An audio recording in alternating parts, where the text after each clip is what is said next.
Homem segundo o coração de Deus não é aquele que não peca, não é aquele que não erra, não é aquele que não cai. Não é esse o homem segundo o coração de Deus. O homem segundo o coração de Deus é aquele que, quando cai, reconhece o seu erro, aprende, Deus o levanta e ele segue a sua vida e não mais comete esses erros. Amém? Eu quero ser alguém assim. Eu não quero ser apenas uma pessoa que nunca erre, porque isso eu não consigo. Mas eu quero ser um homem segundo o coração de Deus, que quando eu erre, olha só, se eu errar, que venha o Espírito Santo no meu coração, me convencer do pecado, produza tristeza profunda dentro de mim, e eu me arrependa, e Deus me levanta, e saio fortalecido para não mais cometê-los. Amém? Abra sua Bíblia em Gênesis, capítulo de número 25, um texto que nós estamos lendo e tirando algumas reflexões sobre esse texto. Gênesis capítulo 25, versículo de número 29 até o versículo 34, diz assim: certa vez, quando Jacó preparava um ensopado, Esaú chegou esgotado e faminto do campo e pediu-lhe: deixe-me comer desse cozido vermelho, pois estou com muita fome e exausto. Por isso, mais tarde, deram também a Esaú o nome de Edom, ou seja, vermelho. Então, Jacó lhe propôs: vende-me primeiro o teu direito de primogenitura. Ao que Esaú replicou: eis que vou morrer, de que me servirá o direito de primogenitura? Jacó quis oficializar o ato. Jura-me primeiro, portanto. Esaú lhe jurou e vendeu seu direito de primogenitura a Jacó. Então Jacó lhe deu pão e o ensopado de lentilhas. Ele comeu, bebeu até fartar-se. Levantou-se e partiu. Assim desprezou Esaú todos os seus direitos de filho mais velho. Senhor, dá-nos da tua graça, dá-nos da tua unção. Não queremos apenas uma inspiração. Nós queremos, Senhor Jesus Cristo, a tua unção, que venha sobre nós, para que nós possamos falar aquilo que tu queres que seja falado. Aquilo que está no teu coração, Senhor. Que eu seja apenas um instrumento para que fale as tuas palavras, para que nós possamos ouvi-las e sermos este homem segundo o teu coração, Senhor. Senhor, é o que eu te peço nessa noite e peço no teu nome. Amém e amém. Pode tomar o seu lugar. Desde o domingo passado nós estamos falando a respeito deste tema e eu confesso para você que tem assim me encantado, tem me tornado assim uma pessoa muito mais alegre. Veja, tem me tornado mais alegre em viver as tribulações da vida. Nós temos falado a respeito das crises que existem nas nossas vidas, mas também temos falado a respeito das oportunidades que vêm a nós. E nós estamos falando a respeito de que, muitas das vezes, os nossos sentimentos, as nossas emoções, e até mesmo a grandiosidade dos problemas que nós vemos, que estão ao nosso redor, faz com que a gente pense ou até mesmo desista dos nossos sonhos, dos nossos projetos, dos nossos ideais. E quando nós ficamos nessas circunstâncias, há uma tensão muito grande dentro da gente. Nós vivemos pressionados e nessas pressões nós temos que tomar algumas decisões na nossa vida. E decisões que vão desde decisões tão simples até decisões complexas. E isso vai depender de como que nós vamos encarar o problema, como que nós vamos ver o problema. E a primeira coisa que nós falamos aqui é que nós precisamos aprender. Você pode já entrar na página da igreja, já está lá postada as mensagens, mas você tem que aprender, eu tenho que aprender a reagir bem às crises, reagir bem aos problemas. Eu não posso me desesperar, até que eu me desespere por um tempo. que ninguém aqui é de ferro. Até que a gente se amedronte por um momento. Mas esse desespero, esse medo, ou então essas preocupações que nos afligem, nos apertam, elas têm que fazer com que a gente busque a solução, e não para que a gente fuja da solução, não para que a gente se esconda, não para que a gente tome decisões de nós voltarmos atrás. Tem que ser aquele medo que nos impulsiona, aquele medo que nos faz depender de Deus e ver que em Deus nós teremos todas as bênçãos que Ele prometeu para nós. O que nós temos aprendido desde domingo? Que em todos os conflitos da nossa vida, por trás deles, existem bênçãos para nós. Por trás dos conflitos sempre vão existir coisas boas para nós. E nós temos que ter cuidado de como nós reagimos diante dele. E nesse texto eu só quero lembrar a você só isto, que Jacó e Esaú, eles tiveram duas atitudes, tiveram duas decisões. As duas decisões que o texto mostra são duas decisões, de uma pessoa esperta, de uma pessoa que entendia, veja, esperta, mas que entendia a respeito de bênçãos de Deus, a respeito da bênção da primogenitura. E existe Esaú que ele não entendia muito disso ou não dava tanto valor.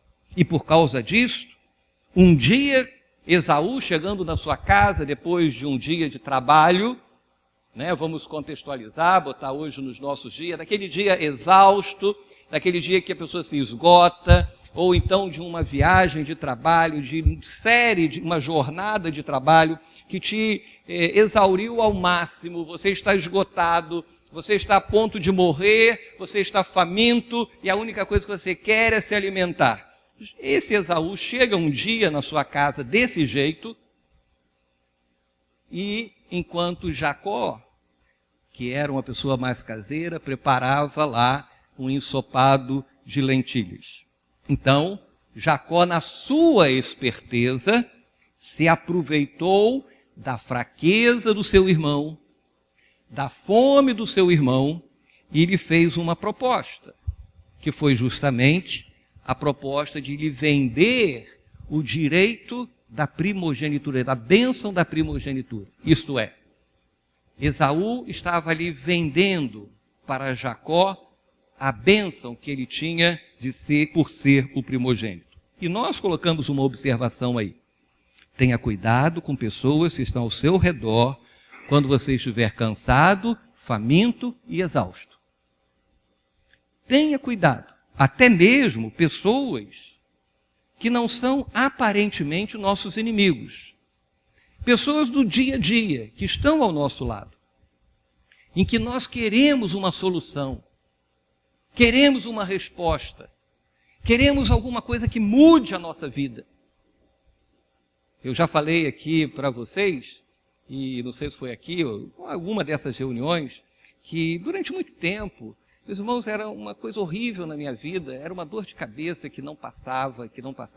Quase todos os cultos que a gente dirigia era com dor de cabeça. Eu já trabalhava com dor de cabeça, era um problema sério, claro. Eu também não tinha controle alimentar, não fazia dieta, adorava uma batata frita cheia de sal. Quem não gosta disso, né?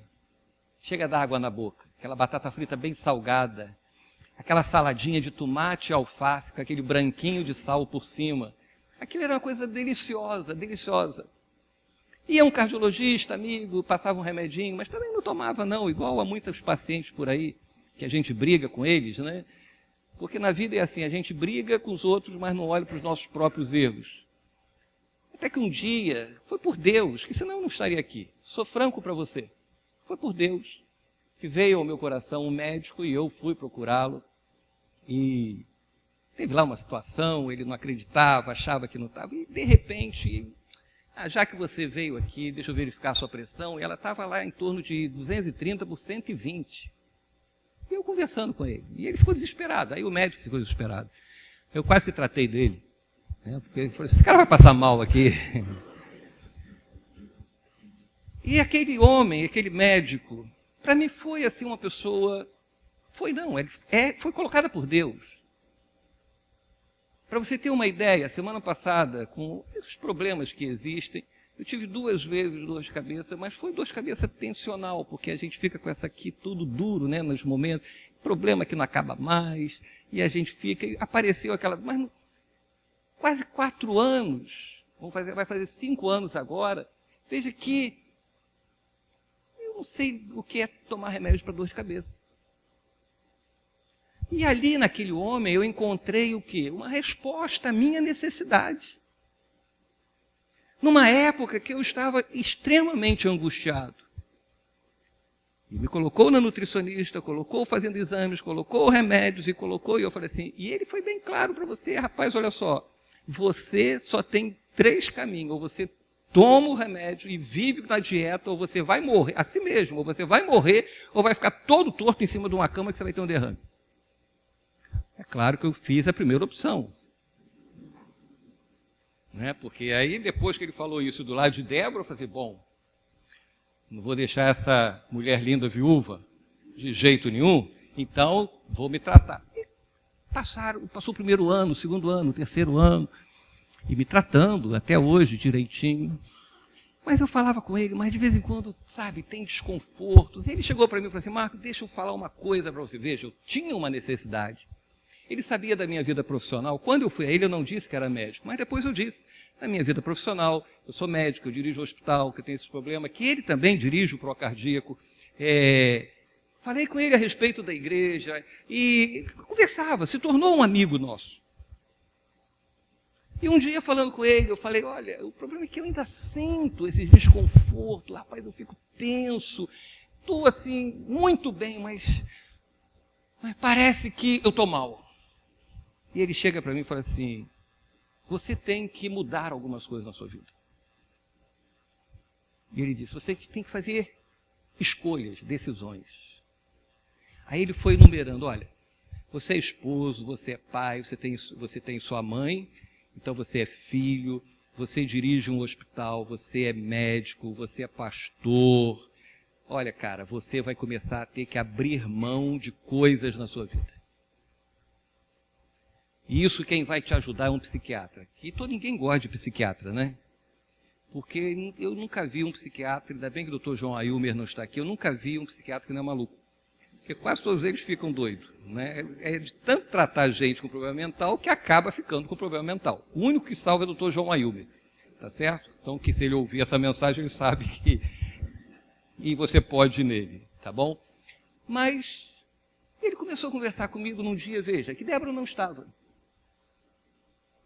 E eu queria resolver problemas. Sabe quando você está naquela fase que você olha na igreja e você diz assim, ai, quanta coisa tem que resolver. Quando você olha no trabalho, tanta coisa tem que resolver. Quando você olha para tudo, parece que você está pressionado por todos os lados.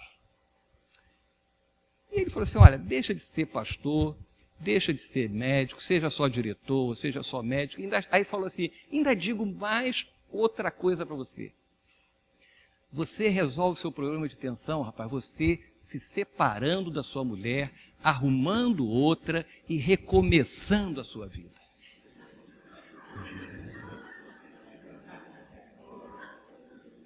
Veja, no momento de necessidade, não é necessidade de mulher, necessidade sua. Quando você se sente um pouco angustiado, você nunca se sentiu angustiado? Quando você está angustiado, quando você está tenso, e aquela pessoa que vinha sendo, sabe, aquela pessoa que vinha sendo sua amiga, te ajudando, que você diz assim, bom, agora tudo que ele falar, eu vou fazer. E ele chega e ele dá uma decisão nesse momento, uma proposta de mudança de vida. E olha, e eu fiquei imaginando quantas pessoas esse homem já propôs e nas suas necessidades obedeceu e fez tudo. Ainda deu o exemplo, eu mesmo, rapaz, eu fiz isso.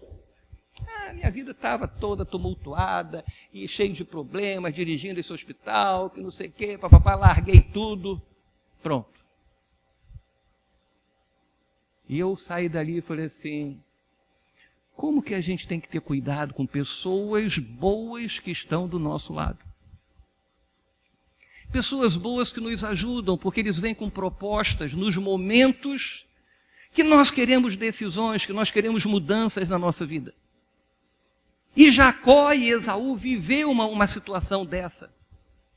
Imagina se eu tomo uma decisão naquele momento. Eu digo, é isso aí, rapaz. Quem é que... você vai no médico. Ele manda você largar tudo. Você arrumar outra mulher. Você fazer tudo de novo. Tem muito homem que está querendo ouvir isso. E muita mulher também. E fazem, eles obedecem. E nós precisamos aprender que nesses momentos as nossas decisões têm que ser pensadas. Para você que nos visita, eu continuo dirigindo o hospital, continuo sendo médico, continuo sendo pastor e não larguei minha mulher. Não, porque senão você sai daqui pensando que eu obedeci. Eu não fiz isso. Continuo com minha esposa e pretendo continuar com ela até que a morte nos separe. Porque ela não é a razão do meu problema. Pelo contrário, é quem me ajuda. Então, eu preciso saber lidar com as propostas que me fazem nos momentos da solidão, nos momentos da angústia, nos momentos das decepções, nos momentos do sofrimento, nos momentos das nossas necessidades. E Jacó, ele se aproveitou e propôs. E Esaú, por não ter visão do futuro, por não ver mais à frente, ele chega e diz assim, olha só, de que me vale a bênção da primogenitura se eu estou com fome hoje? Se eu não comer, eu morro. Então, deixa essa primogenitura para lá, até porque Esaú não morreria se não comesse. Não é porque ele teria que comer aquela comida que ele viveria. Era mais uma sensação de esgotamento, de cansaço e de fome. Ele não conseguiu ver o futuro e ele vendeu a sua primogenitura. Nós precisamos ter os nossos olhos nas promessas do Senhor, ainda que sejam pequenas. Ainda que não consigamos ver por completo, eu preciso crer que o que Deus falou se cumprirá na minha vida. Amém?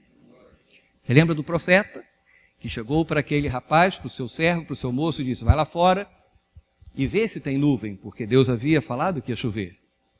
E ele entrou e disse, não tem nuvem. Segunda vez, não tem nuvem, não tem nuvem. Uma hora ele entrou e viu e disse assim, profeta, tem uma nuvenzinha, pequenininha, longe pra caramba. E o que o profeta falou? Desça, diga a Acabe que vai chover. Tinha nuvem de chuva? Não. Era momento de pressão? Era. Era um momento de tensão. Porque o rei Acabe queria a morte do profeta. Mas ele, em ver uma pequena nuvem, foi o suficiente para ele crer que as chuvas chegariam e as bênçãos de Deus seriam derramadas. Não desista daquilo que Deus lhe prometeu, que Deus lhe confiou, que Deus lhe incumbiu de fazer.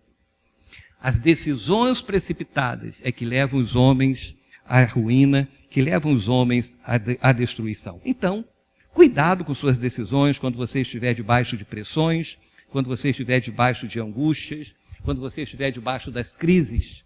E nesses momentos é que eu tenho que crer que existe vida por trás de todos esses problemas, por trás de todas as aflições. Deus não me abandona. Deus jamais me abandona nas crises. Nós vimos aqui, domingo passado, o exemplo de Jó, que perdeu tudo. Ficou a sua mulher que disse, amaldiçoe o seu Deus e morra. Mas Jó persistiu confiando em Deus. Não vendeu, não trocou, não blasfemou contra Deus no momento de dor, no momento de angústia e de perda. Nós falamos sobre José, que também vendido como escravo pelos seus irmãos. Não foi pelos seus inimigos, mas pelos seus irmãos. Jamais questionou Deus, porque ele via a promessa de Deus. Nós falamos a respeito daquela menina que servia na casa de Naamã, que estava ali como escrava, como serva, retirada da sua família. E ela não ficava lá na casa chorando com raiva do homem que chefiava o exército que havia tirado ela da família. Ao contrário, quando Naamã é tomado por lepra, aquela menina que podia dizer assim: agora eu me vingo. Agora eu vou ver esse camarada que me escravizou, que acabou com minha infância, morrer de lepra. Aquela menina, na crise, ela chegou e disse: na minha terra tem um profeta para te curar. E Naamã foi lá. E você sabe de todos os acontecimentos, se não souber, você vê na palavra de Deus. E Naamã foi curado, porque uma menina não guardou rancor, não guardou mágoa. Jó não guardou mágoa de Deus, José não guardou mágoa de Deus e muito menos dos seus irmãos. José tinha a oportunidade de pegar os seus irmãos e acabar com ele, quando eles chegaram para buscar comida. E veja, de guardar o seu irmão Benjamim, de chamar o seu pai e acabar com os seus irmãos, mas através de José, o povo hebreu entra na melhor terra do Egito e multiplica para que depois, mesmo que escravo, seja liberto, veja a glória de Deus e tome posse da terra prometida. Então,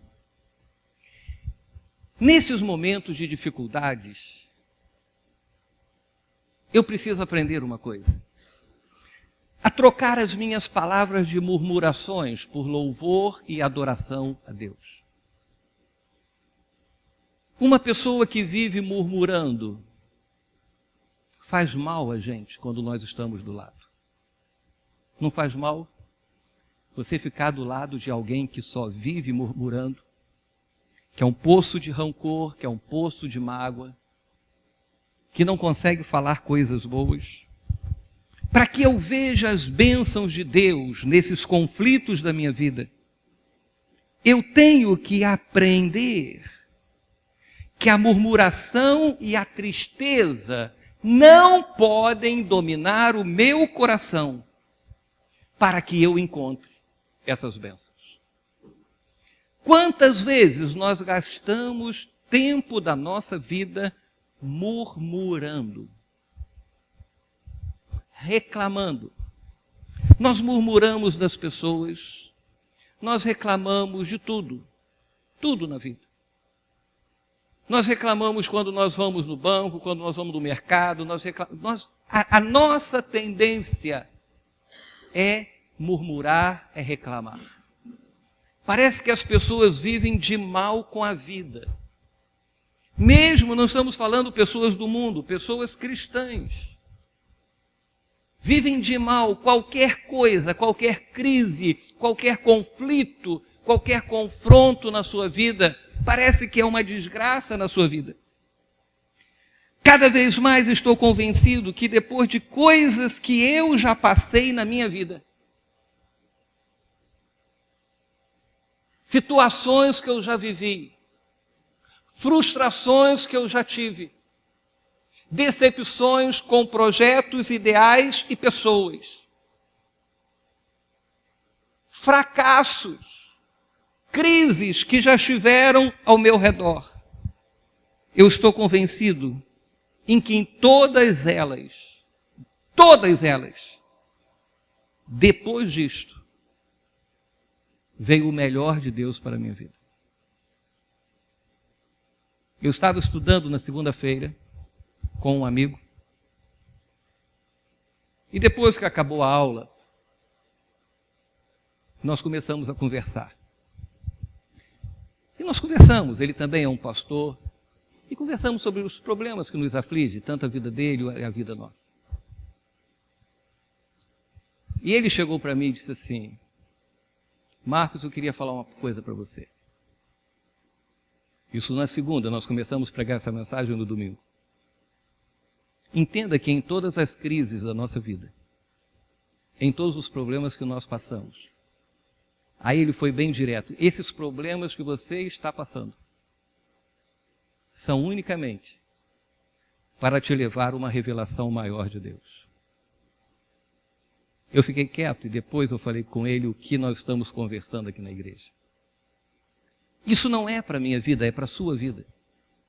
Esses momentos de crises que nós passamos e aflições que nós passamos, sejam aqui, sejam no trabalho, sejam na família, você tem que ver o lado bom, retirar as coisas boas, porque daqui a pouco, logo em seguida, vem o melhor da revelação que Deus tem para você. São nos momentos difíceis que Deus se revela cada vez mais para nós. Às vezes eu chego, acabo o culto e eu sento e digo, Senhor, por quê? Como que é isso se em meio a situações tão adversas, tu ainda me falas? E é como eu fico imaginando, né? A melhor coisa que tem é quando você chega em São Paulo de avião, cheio de neblina, em Congonhas. É coisa tão gostosa, porque você vai sacudindo e não vê nada. E quando você chega perto, já tem os prédios, tudo em volta. Você dá até para ver as pessoas na varanda. E eu fico imaginando como que aquele piloto tem uma segurança tremenda de ir baixando, e meio sabe que ali embaixo está uma cidade cheia de prédios, e ele vai baixando, porque ele sabe que num certo nível vai estar tudo claro. Ele sabe que existe uma direção a seguir. E que se ele seguir aquela direção, ele chegará bem ao seu destino. E é assim na nossa vida. Eu posso estar passando por momentos em que as nuvens são carregadas, as turbulências são tantas, os problemas não me fazem ver nada à frente. Mas se eu tenho a minha fé em Cristo Jesus, Ele está me guiando. Ele mostra. Antigamente tinha um jogo, não sei se existe hoje, de você ficar pilotando. E é interessante, porque ele bota uma linhazinha e você vai seguindo aquela linha certinho e você chega no destino certo. E Deus faz assim. Quando nós vamos descendo, quando nós vamos caminhando, Deus vai mostrando o caminho, a trilha para nós seguirmos. Tem um testemunho de um amigo nosso, pastor Jorge Lozano. Ele é lá de Córdoba, ele trabalha com o Ministério de Música. E uma vez ele tem uma canção inspirada nisso, ele vinha de Mendoza e tinha que passar pelas montanhas, e as montanhas estavam cobertas de neve, e ele não podia voltar, e não podia parar, que se ele parasse, e ele pediu a Deus, Senhor, me dê uma direção. E ele chegou para mim, ele contou aqui na igreja e disse, eu via como se fosse uma linha a seguir. E fui seguindo como se fosse a minha direção, e fui seguindo, até que depois de um certo ponto, estava tudo limpo, tudo claro. E é assim que Deus faz na nossa vida. Agora, eu tenho que te jogar fora o meu espírito murmurador. Eu tenho que começar a tirar da minha cara, do meu rosto, da minha face, aquele semblante de murmuração. Tem pessoas que não precisam falar. Você olha e já é a cara da murmuração. Não é verdade? Graças a Deus aqui não tem ninguém hoje. Olhe para quem está do seu lado. Ninguém tem cara de murmuração aí. Está todo mundo feliz, todo mundo alegre. Mas tem pessoas que só vivem murmurando. O meu coração, eu quero que esteja bem guardado, eu quero que esteja protegido. Tem pessoas que os seus corações estão totalmente abertos. Não para o bem, mas para todo tipo de influência que os machucam. Nós somos atacados todos os dias. Nós lemos lá no Salmo número 27, os inimigos se levantam e avançam contra nós todos os dias. Meu coração tem que estar protegido com o escudo da fé, para que não seja atingido e me torne uma pessoa amargurada, rancorosa, que só vive murmurando pelos cantos, reclamando da vida, que tudo está errado, que tudo está ruim. Se pessoas te magoam, se pessoas te entristecem, você só tem duas opções. Ou você vai aprender a lidar com essas pressões da vida, com esses problemas da vida, ou você então, se quiser viver, se afaste delas.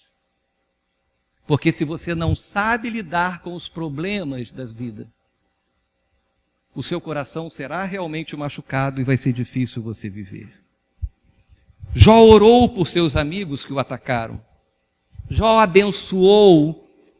E quando percebeu que no mundo espiritual as palavras não haviam machucado a sua vida, veja, Jó estava machucado pelas atitudes que Deus permitiu que o diabo fizesse. Mas em nenhum momento que os seus amigos e a sua esposa falavam para Jó, para ele, as coisas ruins, lamente, murmure, ele não murmurou, ele não reclamou. E quando ele percebeu, quando ele viu que no mundo espiritual essas palavras não machucaram a sua vida, ele começou a contemplar as bênçãos de Deus. Não permita que as palavras que lhe falam machuquem a sua vida. Nós falamos aqui uma vez, da armadura, e nós temos que ter o escudo da fé. Dardos inflamados do diabo. E a gente acha que os dardos inflamados, é prostituição, é roubo, é violência. Não. Dardos inflamados das palavras mal faladas para a gente, das palavras malditas para a gente, das coisas que vêm ao nosso coração. Guarde o seu coração, proteja bem. Sabe por quê? Porque esse é o nível de espiritualidade que nós devemos chegar. Não é eu ser batizado com o Espírito Santo, não é ser profeta, não é ser isso, não é ser aquilo. O nível da minha espiritualidade é saber que as pessoas me podem fazer mal, as pessoas podem me atacar nos meus momentos de fraqueza, mas eu sei lidar com elas. Eu fico imaginando Jesus. Jesus foi atacado de todas as maneiras, fisicamente, moralmente, espiritualmente. Imagina Jesus passar com uma cruz, todo ensanguentado, sendo cuspido pelas pessoas que foram abençoadas por ele. Por pessoas que diziam que gostavam de ouvir as mensagens que ele pregava. E Jesus olhava para cada uma delas. Quando chega, ele vê seus discípulos, os seus discípulos, se afastarem. Ele vê aquele discípulo que estava sempre ao lado dele, que dizia que sempre iria o defender. Por 3 vezes negou e já sabia que havia negado, já tinha sido alertado sobre isso. Qual o nível de espiritualidade que Deus quer que a gente tenha? Que a gente possa reagir bem aos sofrimentos que o mundo nos causa. Que a gente pode reagir bem às perdas que existem no nosso dia a dia. O desejo de Deus é que aprendamos a não permitir que as pessoas nos aborreçam. É esse o segredo, gente. O segredo que Deus tem para nós, o que Deus quer da gente, para que a gente viva a alegria completa, a bênção completa, a vida plena e abundante, é que a gente não se aborreça com as pessoas que nos fazem mal. Por isso que Jesus chegou e disse, olha, você tem que amar o seu próximo, amar o seu inimigo, ainda tem que orar por ele. Isto é, eu tenho que pedir a Deus por ele, que Deus o abençoe, então não estou aborrecido com os meus inimigos. Porque quando eu permito que eles me aborreçam, eles fragilizam o meu coração. E vai me angustiando, vai me angustiando, vai me angustiando, até que eu tome decisões contrárias. Um outro ponto que eu queria falar com você Existem bênçãos por trás dos conflitos. E existem bênçãos por trás das pessoas. Não estamos aqui nos contradizendo que você não deva ter amigos. Pelo contrário, cultive e faça bastante amigos. Existem muitas pessoas que dizem assim: o que aflige a minha vida é o meu cônjuge, meu esposo ou minha esposa. Imagina alguém que chega e diz: pastor, eu já não aguento mais a minha esposa, já não suporto mais a minha esposa, ou já não suporto mais o meu esposo, não aguento mais o meu esposo.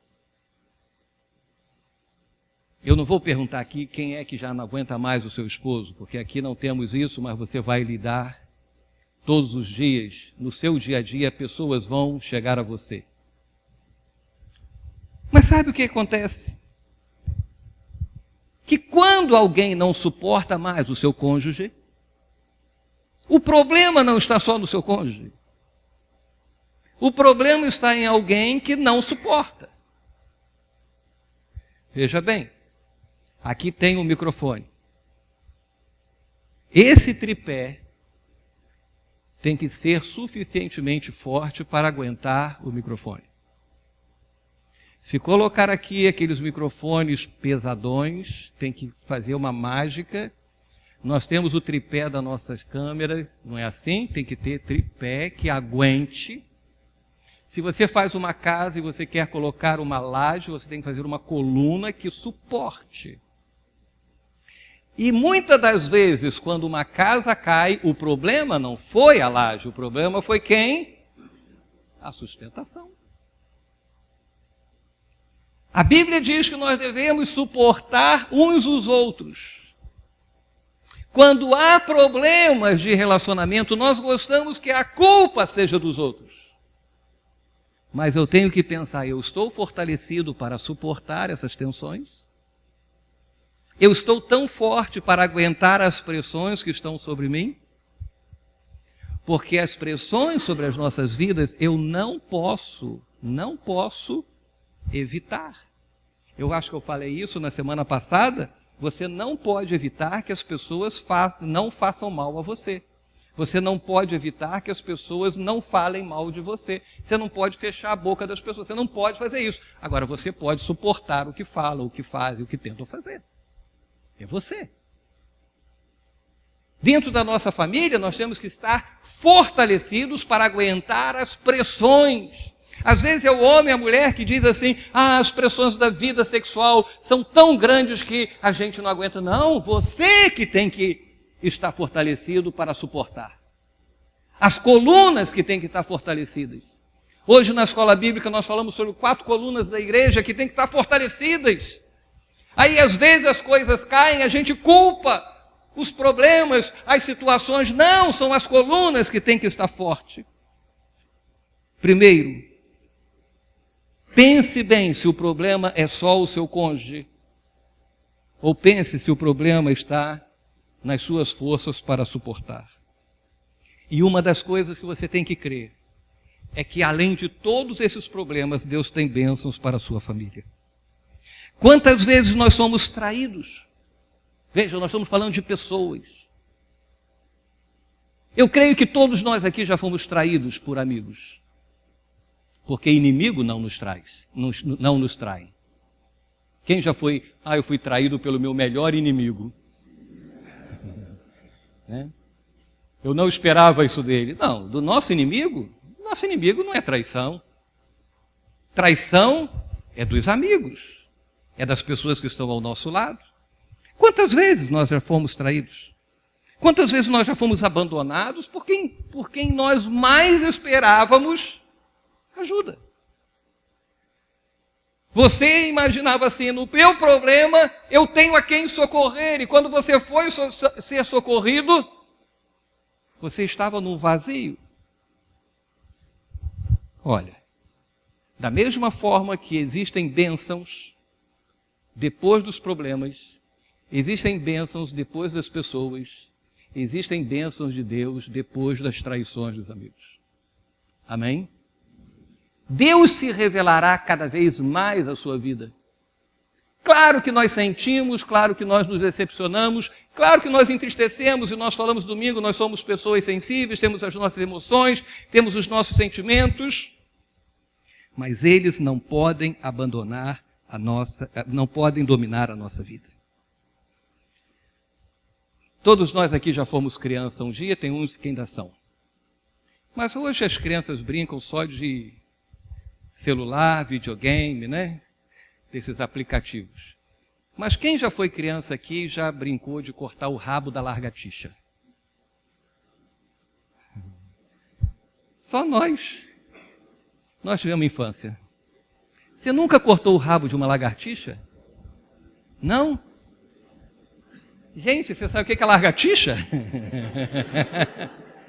Sabe o que é a lagartixa? Você corta o rabinho da lagartixa, ela fica lá pulando e o rabinho fica também pulando. E o que acontece depois? Na lagartixa, ela continua a viver mesmo que corte o rabo dela. Mas o rabo não consegue viver. De um rabo não sai uma lagartixa, mas de uma lagartixa sai um rabo. Que princípio bacana que você aprendeu hoje. Faça essa experiência em casa. Próximo culto nós vamos ter aula prática, eu vou trazer uma lagartixa e nós vamos cortar. O que isso significa para a gente? Que nós temos que cortar algumas coisas da nossa vida e algumas pessoas da nossa vida. Mas pastor, ela faz parte da gente. Mas veja, o rabinho da lagartixa também faz parte. E às vezes nós achamos que não podemos pensar, que não podemos viver, nós pensamos que não podemos viver sem algumas pessoas ao nosso redor. Achamos que todas as bênçãos de Deus estão porque aquelas pessoas estão ao nosso redor. E às vezes cortamos. E nós ficamos meio capenga, uma lagartixa sem rabo.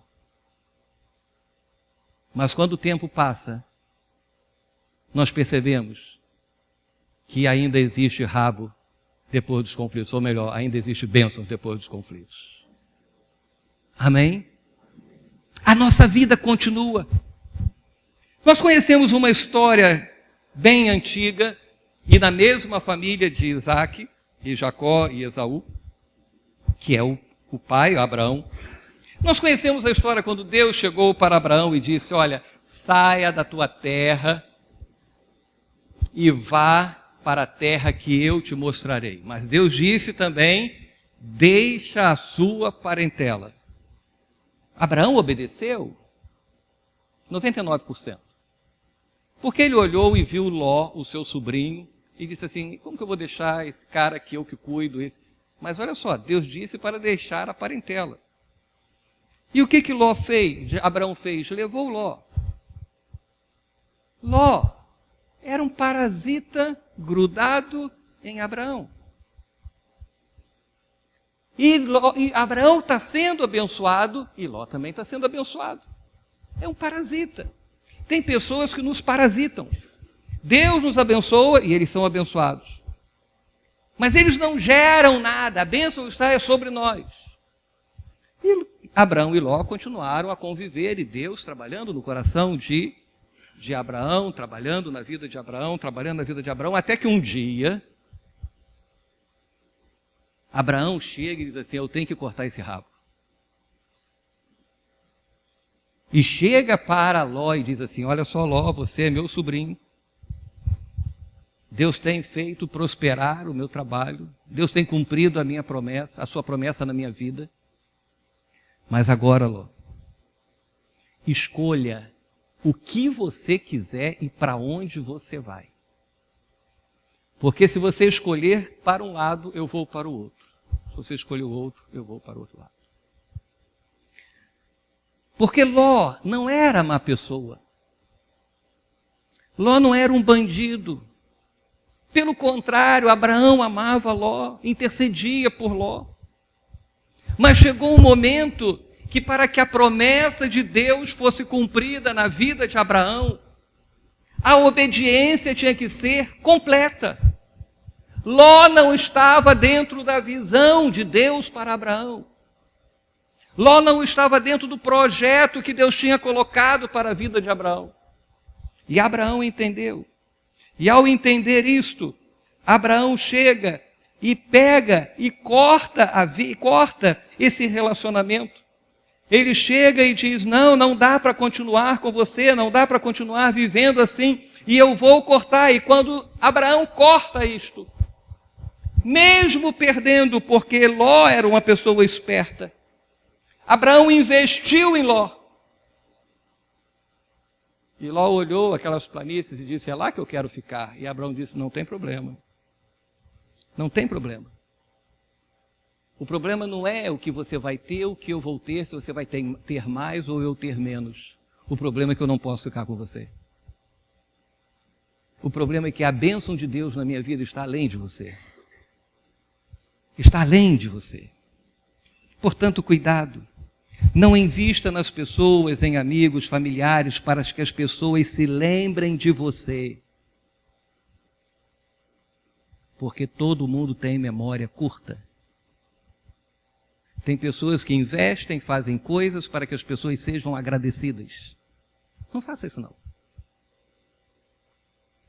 Até porque, um dia, essas pessoas não vão te agradecer. E você vai ficar amargurado, chateado.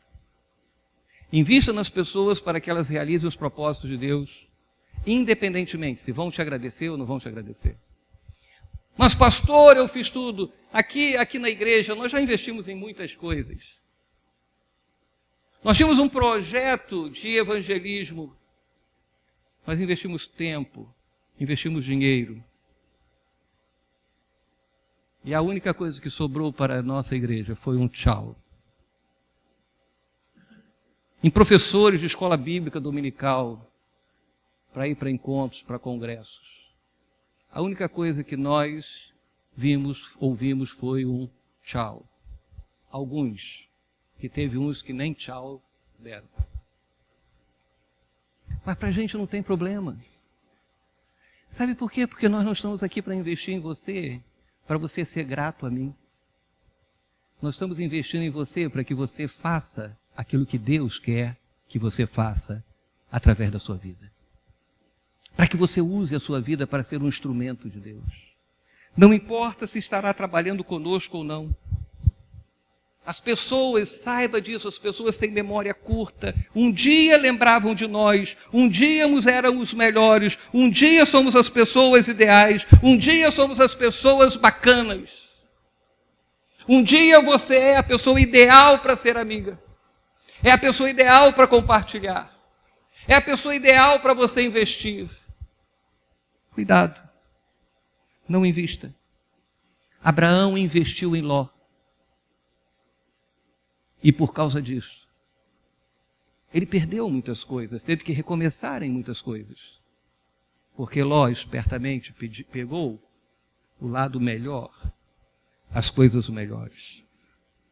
As pessoas precisam ser fonte de inspiração para a nossa vida, não uma fonte de admiração. O problema é que as pessoas querem ser admiradas. E isso é óbvio, todo mundo gosta disso, gente. Quem gosta de receber elogio aqui? Todos nós. Mas olha só, eu gosto de dar exemplos de família, de casais. Mas a minha esposa não pode ser apenas uma fonte de admiração. Ela tem que ser uma fonte de inspiração para a minha vida. Deus não pode ser alguém que apenas nós admiramos. Deus tem que ser alguém que nos inspira. Foi o que nós aprendemos na EVE, na primeira aula.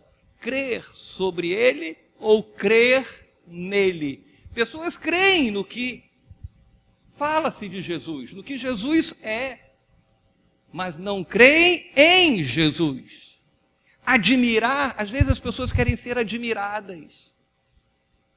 Você, para mim, Tem muitas pessoas que me admiram, mas você para mim é importante porque você me inspira e não porque me admira.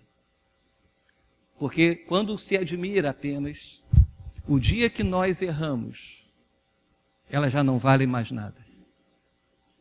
Basta um erro e não se vale mais nada. Invista em pessoas que te inspirem a viver uma vida com Deus. Quando alguém aborrece você, essa pessoa tocou num ponto fraco da sua vida. Quando alguém me aborrece, eu tenho que não apenas condenar as pessoas, eu tenho que dizer assim, qual é o ponto fraco do meu coração que essa pessoa atingiu? Você sabe que quando as pessoas descobrem o nosso ponto fraco, aí fica só catucando, né? Aqui não é encontro de casais, mas é igual o marido e mulher. Quando a mulher ou o homem descobre um ponto fraco, fica ali, ó, perturbando. Né? Fica só catucando. Sabe onde dói? Então vai, na hora que fala, eu vou falar porque é ali que vai machucar. Ali ele quebra. Quando acontecer isso, uma maneira de você reagir bem. Vai para o seu quarto, pega a palavra de Deus e diz assim, Senhor, essa área precisa ser tratada. Significa que esse escudo tem um buraquinho e esse escudo precisa ser fechado para que o meu coração não seja atingido. Amém? Gente, nós estamos falando coisas práticas da nossa vida, não é teologia não, é coisa prática. Se o coração de Esaú estivesse protegido, quando Jacó disse, você está com fome? Imagina Jacó, que cheirinho bom, está com fome? Vende para mim então a sua primogenitura. Tá, eu vendo. Não, vamos fazer isso um pacto, vamos fazer isso firmado, um documento, vamos jurar aqui. Nós precisamos ter o nosso coração tratado. Quando as pessoas te machucarem ou me machucarem, nós precisamos aprender que é a área da vida que nós precisamos ser tratados. Nós precisamos de nos desvencilhar das pessoas. Nós precisamos ficar, desarmado das pessoas. Nós ficamos muito presos, as pessoas me fizeram isso, me fizeram aquilo, as pessoas disseram isso de mim, disseram aquilo de mim, as pessoas me tratam mal. Peraí, trata o seu coração. Porque existem pessoas que sempre vão nos tratar mal, existem pessoas que sempre vão falar da gente, existem pessoas que sempre vão ser contra a gente, e se essas morrerem ou se elas mudarem, saiba, virão outras. Então, eu preciso ter o meu coração tratado. Ao invés de você ficar irado com a pessoa, invista sua energia. Eu fui traído, com raiva daquela pessoa. Não. Diz assim, Pai, me mostre o que precisa ser tratado na minha vida. O contrário. Quando nós começamos a não suportar as pressões, a gente tem que dizer, Pai, me mostre o que eu preciso fazer para eu estar mais forte para sustentar estas pressões da vida. Não é para que as pressões se acabem, é para que nós estejamos mais fortalecidos. A minha oração tem que ser, Pai, me mostre aquilo que precisa ser fortalecido na minha vida. Pai, me mostre aquilo que precisa ser tratado na minha vida. Eu quero ser curado nesta área. Eu fui magoado, ferido nesta área, então eu quero ser tratado para que quando fizerem de novo comigo, eu não vou ser mais magoado.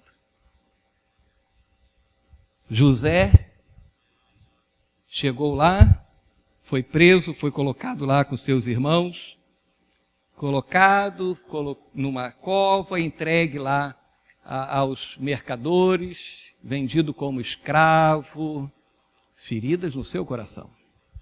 Depois com problema lá na casa de Potifar, depois na cadeia. E um dia chega os seus irmãos diante dele. Os mesmos que separaram ele da família, os mesmos que pegaram ele jogaram numa cova, o venderam e mudaram sua vida. Os mesmos. Quando ele pede para seus irmãos voltarem, é porque ele ainda precisava buscar a Deus para tratar o seu coração. E quando seus irmãos voltam, ele não suporta nem imaginar que os seus irmãos serão presos pelos soldados de Faraó e levados pela prisão, que ele poderia permitir isto. Mas ele não suportou. Sabe por quê? Porque a ferida que fizeram no coração dele, esta ferida foi tratada. E ele sabia que por trás das pessoas que nos ferem, ali estão as bênçãos de Deus. Amém? Depende de nós. Vida abundante não depende dos outros. Vida alegre não depende dos outros. Depende de mim. Amanhã eu vou trabalhar. Quando alguém nos fere, é porque eu preciso ser tratado no meu coração. É porque alguma coisa. Pastor, mas a pessoa estava errada, pastor. Sim. Pastor, mas a pessoa foi injusta. Sim. Pastor, mas a pessoa me magoou. Sim. Então, o que eu tenho que fazer? Tratar o meu coração para que da próxima vez não me magoem mais. Como é que é aquele ditado? Gato escaldado. Tem medo de água aqui? Fria, né? Por que ele tem medo de água fria? Porque ele já foi escaldado. Existe psicólogos, mas as nossas emoções é porque nós sabemos de coisas. Por exemplo, todos nós sabemos que namorado, quando chega na casa da sua namorada com um ramo de flores, o que a namorada faz? Ela fica alegre e se emociona, não se emociona? E por que ela se emociona? Porque ela já aprendeu que quando se recebe flores de quem ama, as suas emoções são afloradas e ela fica feliz. Quando se dá flores a alguém que nunca recebeu flor e que nem sabe que flor é um agrado, a pessoa recebe a flor e diz assim, para que é isso? Não é verdade? Mas por nós sabermos que é uma coisa boa, lá o nosso encéfalo começa a trabalhar e diz isso é coisa boa. E libera a substância para nós nos emocionarmos. Mas se ele não identifica como coisa boa, se você leva alguma coisa ruim, o seu cérebro já sabe que é ruim. E você reage. Na nossa vida com Deus é assim. O meu coração precisa estar tratado, trabalhado para enfrentar as coisas boas e as coisas ruins da vida. Senão nós vamos ficar no meio do caminho. Que o nosso coração seja tratado. Que você, como coluna na sua casa, seja fortalecido para suportar. Suportar amanhã no trabalho, no dia a dia, para que você viva a vida abundante em Cristo Jesus. Amém?